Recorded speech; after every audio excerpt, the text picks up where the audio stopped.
días, mis queridos hermanos. Les saludo con la paz de nuestro Señor Jesucristo. Y siempre un privilegio estar delante de su palabra y por sobre todas las cosas el hecho de transmitir su palabra. Y en esta mañana me toca un poco eso, transmitir. Y hoy quiero transmitir un poco vivencias. Hoy quiero transmitir un poco aquello que pasamos todos los días, aquello que vivimos todos los días y hablar un poco en ese contexto qué hacer, cómo hacer. Y antes de arrancar quiero remitirme a la palabra de Dios que hoy el Señor colocó en mi corazón como para poder compartir con ustedes, mis queridos hermanos y televidentes todos quienes están detrás de cámaras. Y dice así su palabra en Apocalipsis 3, versículos 10 y 11. Dado que has obedecido mi mandato de perseverar, yo te protegeré del gran tiempo de prueba que vendrá sobre el mundo entero para probar a los que pertenecen a este mundo. Yo vengo pronto, aférrate a lo que tienes para que nadie te quite tu corona. Como me gusta colocar títulos a las cosas que voy a conversar, le coloqué un título a esta charla, a este mensaje de ánimo, de fuerza, de esperanza que quiero entregar en esta mañana. Y el título que le coloqué es La segunda ola, la segunda venida, y hacer un paralelismo. Y cuando hablamos de la segunda ola, seguramente todos ya me están entendiendo a qué me refiero. Y ahí incluso ya nos cuesta identificar si lo que estamos pasando hoy día es segunda ola, tercera ola, cuarta ola.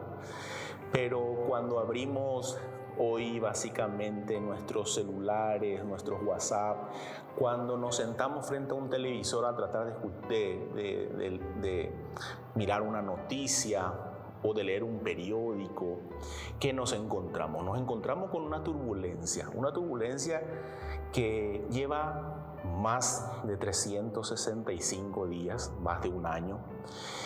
Y a esto que muchas personas o muchos países de muchas regiones le llaman la segunda ola. Y quiero referirme a una noticia que la BBC de Londres, a través de un prestigioso médico, saca una noticia y dice lo siguiente: durante la pandemia se han identificado variantes del SARS-CoV-2 en varias partes del mundo. Algunas de ellas son lo que técnicamente se conoce como variantes de preocupación, porque tienen el potencial de ser más contagiosas, provocar una enfermedad más grave o reducir el efecto de las vacunas. Hasta el momento se han identificado al menos 3 variantes de preocupación. La B1.1.7, identificada por primera vez en el Reino Unido, la B1.351, identificada en Sudáfrica, la P1, identificada en Brasil. El virus no es una unidad estática, sino que está cambiando. Y el doctor que habla de esto es el doctor Julián Villabona. Es un epidemiólogo molecular del Centro de Modelaje Matemático de Enfermedades Infecciosas de la Escuela de Higiene y Medicina Tropical de Londres. Y termina diciendo: si se da la oportunidad, va a cambiar de formas para que permitan infectar a más personas o en algunos casos causar una enfermedad más grave. 4 hallazgos, 3 incógnitas sobre el origen del coronavirus que deja el informe de la OMS. Y dije yo que quería dar un mensaje esperanzador. Y de eso se trata un poco. Se trata de ese... Le puse un subtítulo al mensaje en esta mañana. Le decía la segunda ola, la segunda venida. Pero al mismo tiempo este subtítulo me lleva a decir el papel o nuestro papel como soldados de Cristo, comunicadores de fe y comunicadores de esperanza. Y eso me lleva ya a empezar a ponerme en ese primer aspecto. Cuando hablo de que somos comunicadores, primero somos soldados de Cristo. Y ahí quiero detenerme, ¿verdad? Porque entendiendo que básicamente no me estoy solamente refiriendo a mis hermanos en Cristo, aquellos que hemos tomado la decisión de reconocerle a nuestro Señor Jesús como nuestro único y suficiente Salvador, sino todas aquellas personas que confían en un Dios poderoso, aquellas personas que confían en un Cristo soberano. Cuando se nos dice y cuando nos dice la palabra que somos sus soldados, ¿a qué se nos refiere? Se nos refiere que en momentos de guerra, ¿qué tenemos que hacer? ¿Cómo tenemos que estar? Y eso es lo que hoy un poco quiero transmitir. Hoy vivimos este momento de guerra. Entonces, ¿cómo estamos los soldados de Cristo? ¿Estamos realmente, primero, estamos preparados? Segundo, ¿estamos siendo los comunicadores de fe? ¿Estamos siendo los comunicadores de esperanza? ¿O qué nos sucede? Y esto quería compartir con ustedes porque es lo que hoy básicamente quiero también contar como testimonio. Y compartí esto con mis hermanos. El hecho de que hoy al abrir un WhatsApp y referirme, generalmente hoy decimos, hoy nuestras amistades se nos agrandaron. ¿Por qué? Porque hoy nuestras amistades, básicamente, o nuestros círculos, volvimos a reencontrarnos vía tecnología con nuestros compañeros de colegio, con nuestros compañeros de escuelas que prácticamente 30 o 40 años no nos vimos. Es decir, que hoy tenemos, ¿qué cosa? Tenemos nuestro círculo agrandado. Y este círculo hoy, básicamente, cuando empezamos a vivir lo que estamos pasando, no solamente a través de este informe que acabamos de leer, sino el día a día que hoy estamos viviendo, ¿a qué nos encontramos? Nos encontramos que ese círculo hoy nos precisa. Encontramos que ese círculo hoy nos llama. ¿Y nos llama para qué? Y nos llama para tener una esperanza. O nos llama para encontrar una terapia. O nos llama para poder ayudar, una rifa o una apoyada. Nos llama para tener una voz de aliento. Nos llama como para acudir a alguna necesidad que básicamente se está manifestando. Pero muchas veces, ¿qué nos ocurre en este tiempo? Como que como soldados algunas veces nos encontramos como que nos falta algunas herramientas o como que aparentemente nos falta alguna parte de nuestro equipaje. Y por esa razón me quiero referir un poco en esta mañana en lo que dice su palabra en Apocalipsis. Y me quiero detener de vuelta en Apocalipsis,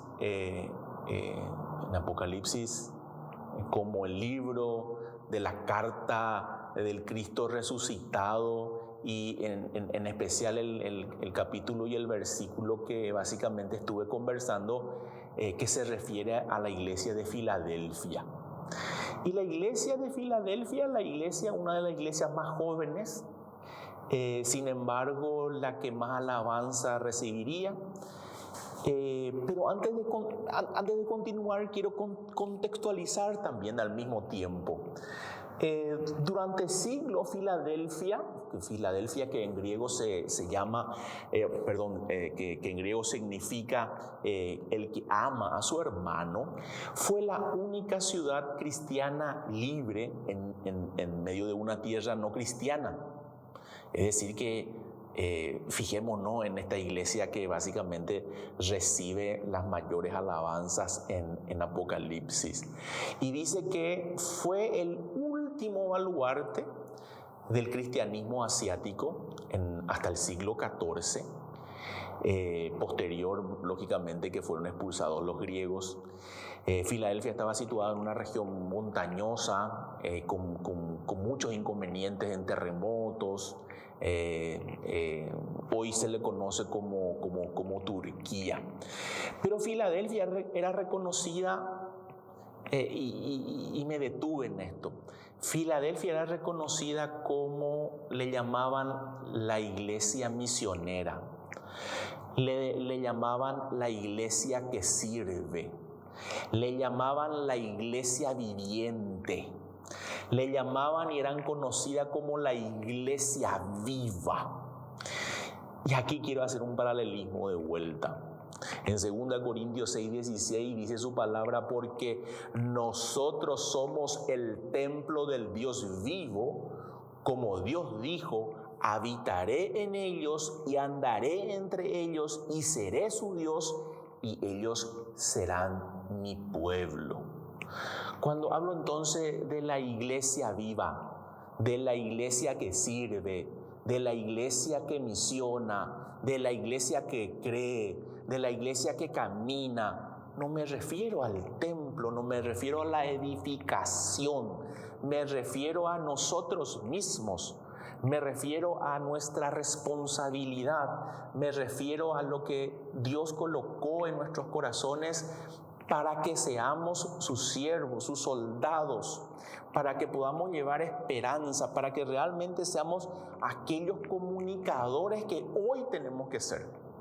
Es decir, que hoy en esa doble función que tengo, en esa función que dentro de las diferentes esferas que yo me puedo desarrollar, porque no solamente debo de hablar de Cristo en la iglesia, en el templo, sino que debo de hablar a Cristo en las diferentes esferas en donde me desarrollo, en mi trabajo, en mi comunidad, en mi grupo de WhatsApp, en mi grupo de colegio, en mi grupo de escuela, en los diferentes grupos en que estoy, y más aún hoy con lo que hoy se precisa y se necesita, y lo que el pueblo necesita. Entonces ahí quiero leer de vuelta Apocalipsis 3:10, que dice así: por cuanto has guardado la palabra de mi paciencia, yo también te guardaré de la hora de la prueba que ha de venir sobre el mundo entero, para probar a los que moran la tierra. Y Cristo aquí hace una descripción de un acontecimiento futuro que sabemos que es un periodo breve, ¿verdad? Porque creo que hay muchas cosas que vemos que suceden y que no es que Dios se olvidó, no es que Dios dijo, no sé, esto va a tardar, o si creemos que esto va a tardar, creo que estamos equivocados, ¿verdad? Entonces dice, creemos que hoy en día Dios está mostrando, o sea, nosotros ¿qué vivimos? Nosotros hoy vivimos en la paciencia de Dios. O sea, que es el tiempo que los cristianos debemos de tener presente en forma permanente. Vivimos un tiempo de paciencia. Y esta paciencia, creo que también decía y hablaba un poco, hacía un paralelismo con los tiempos de Noé. En los tiempos de Noé, no existía o no existió una Biblia encuadernada. No existió una Biblia en los diferentes idiomas, pero Dios tomó, ¿qué cosa? Control absoluto y por sobre todas las cosas, a pesar de ellos, Dios juzgó y los juzgó severamente. Y estaba diciendo esto y analizando esto, y creo que podemos analizar en forma conjunta. Cuando cuando Noé recibe la orden de a quién debía de comunicar. Y me imagino que comunicó a la gente. Y la gente, ¿qué pasó? No le creyó. ¿Por qué? Porque era medio tonto construir un barco en medio del desierto. Y en segundo lugar, tenía que comunicar muchas veces lo que más nos cuesta, comunicarle a su familia. Y su familia tenía que creer en él. Y en tercer lugar, tenía que tener la adhesión de los animales. Y aquí qué coherencia o qué incoherencia, ¿verdad? Cuando hoy básicamente, y decimos nosotros, hoy ¿cómo se encuentra el mundo? El mundo hoy se encuentra temeroso de una pandemia. Hoy el mundo se encuentra temeroso porque no tiene cobertura de una máscara, porque no tiene cobertura de un tapabocas, porque no tiene cobertura de un equipo, porque no tiene cobertura de un hospital, porque no tiene cobertura de una terapia, porque no tiene cobertura de un medicamento. Pero creo que lo que tenemos que reflexionar en este tiempo es cómo está nuestra cobertura con relación a Dios. ¿Cómo está nuestra cobertura espiritual? ¿Cómo está nuestra relación con Cristo? Con Cristo el dador de vida. Con ese Cristo que te promete salvación. Con ese Cristo que te promete salvación y vida eterna. Con ese Cristo que te promete paz. Y eso creo que entendemos nosotros, que de esas cosas hoy tenemos que tomarnos, agarrarnos y entender que básicamente hoy ese es nuestro rol, el rol que hoy tenemos que comunicar. Como soldado de Cristo, comunicador de fe. Como soldado de Cristo, comunicador de esperanza. Y sigue diciendo su palabra. Sin embargo, esta iglesia, la iglesia de Filadelfia, era una iglesia que creyó en la palabra de Dios. Y el verso 11 dice: he aquí yo vengo pronto, retén lo que tienes para que ninguno tome tu corona. Y en este versículo podemos observar que se combina una advertencia y una promesa. El Cristo resucitado le dice que está por venir, y se ha dicho en el Nuevo Testamento que la segunda venida se presenta con dos claros propósitos. En primer lugar, una advertencia a los descuidados. ¡Wow! Dios permita que no estemos en este grupo. Dice: el apóstol Pablo advirtió a los tesalonicenses del terrible castigo que les espera a los desobedientes y a los incrédulos cuando Jesucristo sea revelado desde el cielo y obtenga una victoria rápida y definitiva sobre sus enemigos.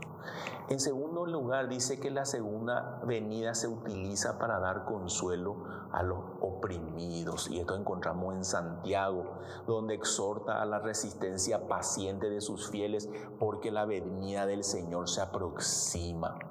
Pronto llegará el final de sus angustias, dice el autor de la epístola en Hebreos, y exhorta a la paciencia, porque muy pronto el Señor ha de venir. Pero además observamos otra advertencia en este versículo 11. El Cristo resucitado manda a los cristianos que retengan lo que tienen. ¿Y qué significa retener lo que tenemos, mis queridos hermanos? Cuando hacemos de vuelta una reflexión sobre esto, lo primero que encontramos es que a nadie le gusta ceder lo que uno tiene, pero con relación a las cosas materiales. Pero cuando se trata de cosas espirituales, muchas veces, mis queridos hermanos y amigos, hemos cedido un territorio. Muchas veces hemos cedido, nos hemos olvidado, o creemos que esto no es todavía nuestro tiempo, o decimos, todavía tengo mucho por hacer, entonces mi vida todavía no la entrego a aquel que es el dueño de todo. Y empiezo a calcular con las cosas o a tener aquellas cosas que creo yo que son urgentes en mi vida. Y las cosas que son urgentes en mi vida, y me lleno el tiempo de aquellas cosas que realmente no son espirituales, sino aquellas cosas que creo que me van a dar, ¿qué cosa? Voy a aumentar mi granero, voy a recibirme primero, voy a terminar mi trabajo, voy a terminar mi facultad, miles y miles de excusas que siempre nos colocamos antes de tomar una decisión. Y una decisión que puede transformar nuestra vida, una decisión que debe transformar y trascender nuestra vida. Y yo creo que en este tiempo, mis queridos amigos, de eso se trata. Empezar a reflexionar que el esfuerzo y la diligencia que estamos haciendo cada uno de nosotros, en donde nos toque desarrollar nuestras vidas, en nuestro trabajo, en la oficina, en la facultad, como papá, como abuelo, como hijo, no solamente siempre tratando de decir, ubicar a los pastores como que los pastores son los únicos que deben estar consagrados sus vidas, cuando en realidad la consagración debe ser de todos. Y aquí es, ¿cómo nos sentimos? ¿O qué estamos haciendo hoy con relación a esto? ¿Nos sentimos ese soldado útil? ¿Nos sentimos con la obligación de transmitir esperanza? ¿Nos sentimos como esa iglesia de Filadelfia que ayuda a su hermano? Como esa iglesia viva, como esa iglesia que tiene por sobre todas las cosas, independientemente de todo lo que vemos que está sucediendo a nuestro alrededor, que podamos dar una palabra de ánimo, que podamos extender un brazo, que podamos realmente impactar en este tiempo, que la palabra de Dios realmente en este tiempo pueda transformar la vida de las personas. Pero lógicamente esa transformación primero se tiene que ver en mí, para que lógicamente yo pueda manejar o mi comunicación sea mucho más efectiva. Mis queridos hermanos y amigos, sé que no es fácil, sé que esto que estoy hablando es lo que vivimos permanentemente, cotidianamente, en nuestro día a día, es lo que desarrollamos o es lo que intentamos desarrollar, pero creo que Dios nos llamó a ser victoriosos. Entendemos que Cristo nos llamó a ser ese soldado obediente. Cristo nos llamó a tener un encuentro personal con Él, ese encuentro y ese encuentro personal que transforma mi vida, que transforma mi familia, que transforma mi entorno, mi trabajo, ese encuentro que hoy da vida. Y por sobre todas las cosas, creer en un Dios de milagros, creer que realmente Dios, el Señor Jesús y su Espíritu Santo nos coloca en el lugar donde nos coloca, y ese lugar tiene que ser tocado, ese lugar tiene que ser bendecido. Hoy no me puedo callar, hoy tengo que anunciar su palabra, hoy tengo que ser el transmisor de las buenas nuevas, hoy tengo que realmente empezar a vivir una vida diferente, una vida transformada. Hoy, mis queridos amigos, hermanos, hoy mi oxígeno debe ser Cristo. No nos imaginamos, hermanos, que hoy teníamos que agradecer en cada mañana por el oxígeno que respiramos. ¿Cuántas personas hoy en este momento estarán necesitando ese oxígeno? Y no solamente me refiero en lo literal, en los hospitales, sino me refiero en lo espiritual. Ese oxígeno, ese aliento de Dios, esa esperanza que solamente podemos encontrar en su palabra y en Cristo Jesús. Termino refiriéndome a dos pasajes de la palabra. Una en Hechos de los Apóstoles, en el capítulo 10, versículo 38, que dice: como Dios ungió con el Espíritu Santo y con poder a Jesús de Nazaret, y como éste anduvo haciendo bienes y sanando a todos los oprimidos por el diablo, porque Dios estaba con él. ¿Qué necesitamos hoy? Hoy necesitamos que Dios visite Paraguay. Hoy necesitamos que Jesucristo se pasee por los hospitales. Hoy necesitamos que Jesucristo se pasee en tu casa. Hoy necesitamos que Jesucristo se pasee en mi oficina. Hoy necesito que Jesucristo se pasee en mi familia, con mis hijos, y me levante con poder, porque eso dice su palabra. Y Proverbios 3:6 dice: busca su voluntad en todo lo que hagas, y Él te mostrará cuál camino tomar. No te dejes impresionar por tu propia sabiduría. En cambio, teme al Señor y aléjate del mal.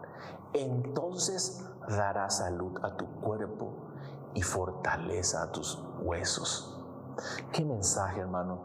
Qué mensaje, amigo, de que en este tiempo podamos buscar la voluntad de Dios en nuestras vidas.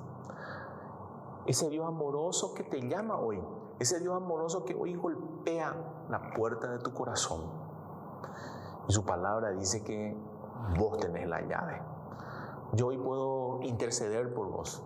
Yo hoy puedo orar contigo. Pero el que tiene que tomar la decisión sos vos. El que tiene que tomar la decisión somos nosotros, quienes tenemos básicamente el intelecto, quienes tenemos el poder de decir sí o no. Pero yo en esta mañana, mi querido amigo, mi querido hermano, estés en la condición que estés internado en el hospital, estés bien de salud, estés con alguna necesidad, estés con una falta de trabajo, estés oprimido, hoy quiero que realmente a través de la palabra de Dios podamos hacer algo muy simple, muy sencillo: tomar una decisión. Y esa decisión no requiere básicamente leerme todo un libro, terminar una carrera de 20 años, sino básicamente lo que requiere es una simple decisión. Te invito, mi querido amigo, mi hermano, que hoy hagamos una oración antes de finalizar. Y en el nombre de Cristo Jesús, Padre, nos colocamos delante de ti, Señor. Primero dándote gracias, Señor, por este maravilloso día que nos diste. Porque nos diste, Padre Santo, el primer milagro, el milagro de la vida, el aliento de vida. Y hoy, Padre, nos acercamos a ti. Nos acercamos con este corazón, Señor, doliente, con un corazón, Padre Santo, Señor, en donde queremos, Padre Celestial, entregar nuestras vidas a ti, Padre Santo, Señor, para que tú seas el que transforme, Padre Santo, Señor, nuestro entender, y tu Espíritu Santo nos dé sabiduría, ciencia, sea Él quien nos convenza, Señor, de justicia, de juicio y de pecado, Padre Santo, Señor. Podamos arrepentirnos, Señor, delante de ti, tener tu misericordia, papá, y que realmente, Padre Santo, Señor, tú puedas transformar nuestro entendimiento y nuestra actitud delante de la vida, Padre Santo, Señor, sea una actitud, Padre Santo, que nos lleve de triunfo en triunfo, dice tu palabra, Señor. Tu palabra también nos dice, Padre Santo, Señor, que tú nos darás, Señor, esa paz que solamente proviene de ti, Señor. Por eso, Padre Santo, Señor, te pedimos, Señor, que en esta mañana tú visites los hospitales, que en esta mañana, Padre Santo, Señor, tú visites, Padre amado, Señor, aquellos lugares, Padre Santo, Señor, donde están nuestros amigos y hermanos oprimidos, y que tú, Padre Santo, y tu Espíritu Santo sea el que llene los corazones, papá. Levanta a los enfermos, levante, Padre Santo, a aquellas personas, Señor, que hoy, Padre Santo, Señor, necesita de ti, que está, Padre Santo, Señor, padeciendo alguna necesidad, y que también, Padre Celestial, Señor, tu ejército, tus soldados, nos movamos, Padre Santo, Señor, para que podamos, Señor, ser transmisores de fe, de esperanza, Padre. Gracias, Señor, te damos por todo esto en el nombre de Cristo Jesús. Amén y amén. Como siempre, agradecer por este tiempo. Gracias realmente por estar ahí acompañándonos, y dejamos en nuestros números de teléfono como para que ustedes puedan comunicarse, y queremos que esto sea real y sea vivo. Entonces, esa iglesia que transmitimos el día de hoy, esa iglesia viva, eficiente, queremos que así lo sea. Así es que muchísimas gracias por este tiempo y por estar acompañándonos en esta mañana. Que Dios le bendiga.